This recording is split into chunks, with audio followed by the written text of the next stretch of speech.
In the Karoo, South Africa's vast semi-desert, an African striped mouse basks in the morning warmth outside the bush it calls home. Nearby, audio equipment casts a long shadow on the rust-colored earth and emits a string of high-frequency squeaks inaudible to human ears, interrupting the rodent's tranquil morning routine. The mouse recognizes the call as coming from a mouse in a neighboring nest bush, just as the scientists broadcasting it had intended. The striped mouse rises up on its hind legs, an expression of measured vigilance. When the researchers play a call from a mouse in the same nest, however, the striped mouse carries on sunbathing, unperturbed. When it's a vocalization from a neighboring individual, they pay a lot more attention. They really look at the speaker. They are disturbed, said Nicholas Mathavan, a professor at the University of Saint-Étienne in France, who led the research on African striped mice. If it's from a complete stranger, then we see an even stronger reaction, like the mouse fleeing into the bush because they are really surprised. The research is the first to decode the hidden sounds of mice in the wild, and it's one of several studies in the past few years that are revealing just how sophisticated vocal communication between animals can be, even when the sounds are imperceptible to human ears. Not so long ago, people thought that animals were not communicating at all. Or very simple things, said Mathavan, who is the author of The Voices of Nature, How and Why Animals Communicate. He has studied animal communication in birds, dolphins, monkeys, hyenas, and crocodiles, and even attempted to parse the cries of human babies for meaning. Hippos are next on his list. Equipped with sophisticated recording equipment, machine learning algorithms, and a deep well of resolve and patience, bioacousticians are finding communication patterns between animals once thought unique to humans. The discoveries challenge the ideas about what makes human language special. Ultimately, researchers say they will not only listen in on animal speech but develop the ability to talk back. Like the fictional character Dr. Dolittle, experts disagree on whether two-way communication will ultimately benefit animals. The researchers used the information to train an artificial neural network, the same system that underpins large language models such as ChatGPT. The network allowed them to uncover that each nest of mice had a specific vocal signature. Further study has uncovered that individual mice had unique signatures. Machine learning is absolutely essential because you have too many calls. Too many vocalizations, you cannot handle them, Mathavan said. He explained that the sounds he and his team decoded represent static information about the identity of the mice that doesn't change over time. The next goal would be to try and decipher dynamic information he believes is coded in the calls, such as information about stress levels, which varies. The work on the African striped mice is one of 4 research projects listed as finalists for this year's Dolittle Prize. It awards $100,000 to honor significant advances in deciphering animal communication. The prize, sponsored by British billionaire businessman Jeremy Collar, also promises an award of either a $10 million investment or $500,000 in cash if a team can demonstrate that a species communicates independently with the researchers without recognizing that it is communicating with humans. The vision is supposed to be fluent two-way communication, where humans can interact with wild animals in the way that they interact with each other, creating a kind of genuine, meaningful contact, said Prize Judge Jonathan Birch, a professor of philosophy and director of the Jeremy Collar Center for Animal Sentience at the London School of Economics. We recognize we are away from that goal. This year's winner will be announced on June 25. The inaugural winner in 2025 was a team that found a language-like communication system in the whistles of wild dolphins in Sarasota, Florida. While much research on animal communication focuses on large mammals thought to have relatively rich communication systems, such as primates and cetaceans, whales, and dolphins, Birch said the judges try to cast a wide zoological net. In addition to the striped mice researchers, this year's finalists include scientists decoding the communication of two species of great ape in Ivory Coast and the Democratic Republic of Congo, and boisterous red-beaked songbirds known as zebra finches, native to Australia but kept in captivity in California. A 2025 finalist deciphered gestures made by cuttlefish in a French laboratory. There's probably all kinds of complexity out there that we're only just beginning to even notice, Birch said. The biggest challenge researchers face, he added, is getting enough data. What we've seen in the human case is that AI systems, on the face of it, once looked much too simple to do anything interesting. But once there's enough training data, you see these extraordinary emerging capabilities. Let's build a nest. Wild animals, of course, have not been busy generating training data for our human-made, trillions of words large language models. Getting enough information in the wild for even a simple model can take decades. Catherine Crockford, head of the Ape Social Mind Lab at the Institute of Cognitive Sciences in Lyon, France, started her professional life as a speech and language therapist working in London hospitals. But in the late 1990s, she got interested in the evolution of language and began studying the wild chimpanzees that roam the Tai National Park in Ivory Coast. The idea that their communication was interesting was not fashionable, she said. We've come a long way since then. Crockford and her collaborator Roman Wittig, a senior scientist and research group leader at the Max Planck Institute for Evolutionary Anthropology in Leipzig, Germany, have spent years gathering around 20,000 hours of recordings of chimpanzee calls. The duo's latest work suggests that the apes can create new meaning by stringing sounds together in pairs, something akin to syntax, which was once thought to be a unique hallmark of human language. We have 150 chimpanzees that we know personally. Many of them you know from birth to death by now. Because we are in the third generation of individuals that we are observing, Wittig said. Crockford said the team's latest work found that, while the chimps only have 12 call types in their repertoire, they have the flexibility to combine these calls in all sorts of ways to modify meaning or generate new meanings, which really gives them much more capacity to say things. The researchers found 16 two-call combinations. Some of them added to or clarified one of the call's meaning. For example, I'm feeding and resting, the team worked out.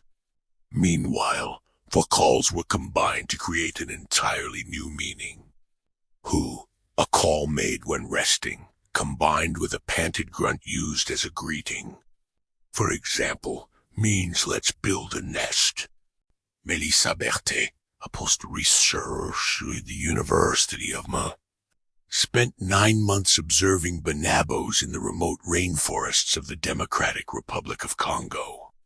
She and her colleagues found that the ape, a close relative of the chimpanzee but with a dramatically different, female-dominated social structure, uses similar paired calls. Over the course of 9 months, Berthet got up at 4 a.m. to follow the apes through dense forest, where they travel several miles each day before nesting. She made detailed voice notes of what had happened just before the bonobos made their calls. Was the bonobo feeding? Was he traveling? Was he alone or with others? For each call she recorded, she ticked off a list of more than 300 parameters. It wasn't until she was back at her then base at the University of Zurich in Switzerland that a clearer picture began to take shape. Berthet used a mathematical technique to analyze hundreds of hours of recordings. She captured 700 calls from different bonobos and created a visual map of the single and combination calls that could be used to investigate their meaning. For example, she found when a peep call, used to suggest a course of action, is combined with a whistle, used singly to help keep the group together when traveling, the combination had a totally different meaning. Instead, it denotes a tense social situation. They used it during very sensitive social context. For example, when someone is threatening someone else, she said, "I think it's a way to say, I would like that we make peace." Crockford said the team had begun to use artificial intelligence tools and found they massively speed up the process of managing large data sets. One thing that makes the chimpanzee vocal repertoire difficult is that the vocalizations grade into one another. You can have grunts that grade into whoos or grade into barks, and barks that grade into screams and so on, she said.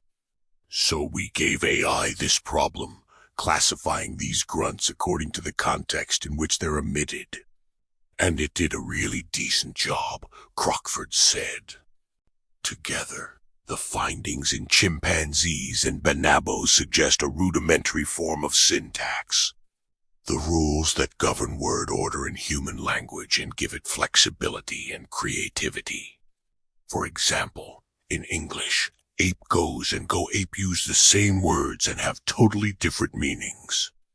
Many scientists believe that the vocal systems of great apes were too limited to be considered precursors of human language.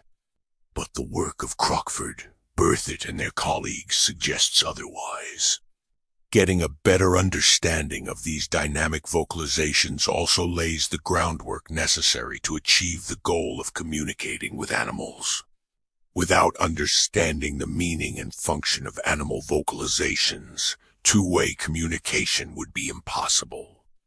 Berthet, however, is torn on whether the benefits of speaking with animals will outweigh potential harms, while being able to communicate with domesticated and zoo animals, whose lives are deeply intertwined with humans, could improve their care. She was less sure about wild animals. I work in this field to understand animals, and obviously it would be a dream to talk with them, but I think we have to be very careful, she said. I would be afraid that if we take this path, we end up with tourism that is for talking with chimps, bonobos, and then gorillas. And then you have very messed up animals that don't understand why they are being told to go here or there, or why someone wants to play with them. With these concerns in mind, Berthet and her colleagues are cautious about conducting playback experiments in the wild, similar to those Mathavan conducted with the African striped mice, that would allow them to confirm their findings. The researchers fear that the experiments are too invasive and could alter the social dynamics of the bonobo group. We don't want individuals to hear their own voice, right? These are species we work with. They're very intelligent, they're very socially aware, and I want to avoid, at any price, to mess with their heads, said Martin Surbeck, an associate professor in the Department of Human Evolutionary Biology at Harvard University, who in 2016 helped establish the bonobo research site at Kakalapori, where Berthet conducted her field work. It would be quite unsettling and might have consequences we really cannot anticipate. Groups such as Project SETI or the Cetacean Translation Initiative, which works with sperm whales, are already looking at the legal and ethical implications that might arise if humans become better able to understand animal communication. Julie Ellie, an associate project scientist in the Department of Neuroscience at the University of California, Berkeley, now works with zebra finches in captivity after studying them in the wild. She ventured that it would be easier to crack the code of interspecies communication with birds than with primates or whales. They are really vocal animals and they are easy for us to observe. We can constrain the space in which they live without, oppressing them and still have natural behaviors, she said. It's very difficult to keep a whale in a swimming pool. While whale song has fascinated scientists for decades and AI has been used to discover something akin to a phonetic alphabet in the clicks used by sperm whales, what they are saying largely remains a mystery. That's because it's much harder to track and observe whales in their natural environment and therefore link vocalizations to specific actions. In her work with zebra finches, Ellie has categorized 11 of the birds' calls, linking them to distinct meanings such as hunger, danger, bonding, and social conflict. Her catalog agreed with the calls documented in the wild by the late ornithologist Richard Zahn. However, she wanted to go a step further and know whether the birds agreed with her categorization. To do this, she devised an experiment using zebra finches trained to peck a button. Each time the button was pressed, a different call would sound. The specific call type that Ellie wanted to study on a given day was rewarded with a seed. Each day the bird has to find out what call type is associated with the reward, Ellie explained. Usually, the birds started off by listening to several calls in their entirety until they got to the rewarded vocalization. After this happens a few times, the zebra finch quickly learns to interrupt the playback of non-rewarded sounds to trigger the next one. Not unlike how a human might swipe through uninteresting videos, she added. What we showed is that they are able to do this classification task across every call type that we, humans, identified in their repertoire, she said. For the first time, we were able to ask animals if we have correctly identified the words or building blocks of their language. She also discovered that the birds weren't perfect. Sometimes they interrupted vocalizations that would have given them a reward, or they waited until the end of the playback of a non-rewarded vocalization. But the errors followed a distinct pattern that suggested the birds were mixing up similar meanings rather than similar sounds. Ellie gave an example using human language. If the bird were to classify the words hurt, heart, love, and glove, it would be more likely to make mistakes between heart and love with similar meanings and different sounds than love and glove, which have similar acoustics but different meanings. By demonstrating that zebra finches have a mental representation of the meaning of their calls, we are starting to break the wall between our own species and the rest of the animal kingdom. For the next step in her research, she hopes to design a robot that would move, sound, and look like a zebra finch. However, even if successful, she predicts there will be limits to that communication. It's important to remind ourselves that each species is living in its own world. What it makes sense to ask a human might not make sense to ask a bird, she said. Will interspecies communication be a good thing? It's clear that artificial intelligence will yield a greater understanding of animal communication and allow scientists to better mimic animal speech. But it's far less certain whether these tools will enable two-way communication with animals in the way humans. Brought up on the Jungle Book, Might Desire, said Yossi Yuval, a professor at Tel Aviv University's Department of Zoology, who studies bat communication and chairs the DeLittle Prize's judging panel. I think interspecies communication, it will exist. It'll just be much more boring than some people maybe imagine, he said. I would love to speak to my cat. Unfortunately, it might be a limited conversation. Bertha agreed. They're not us. They have different needs and different interests. And so it's very unlikely, even if one day we manage to have this two-way communication, that we can talk about war or ecology.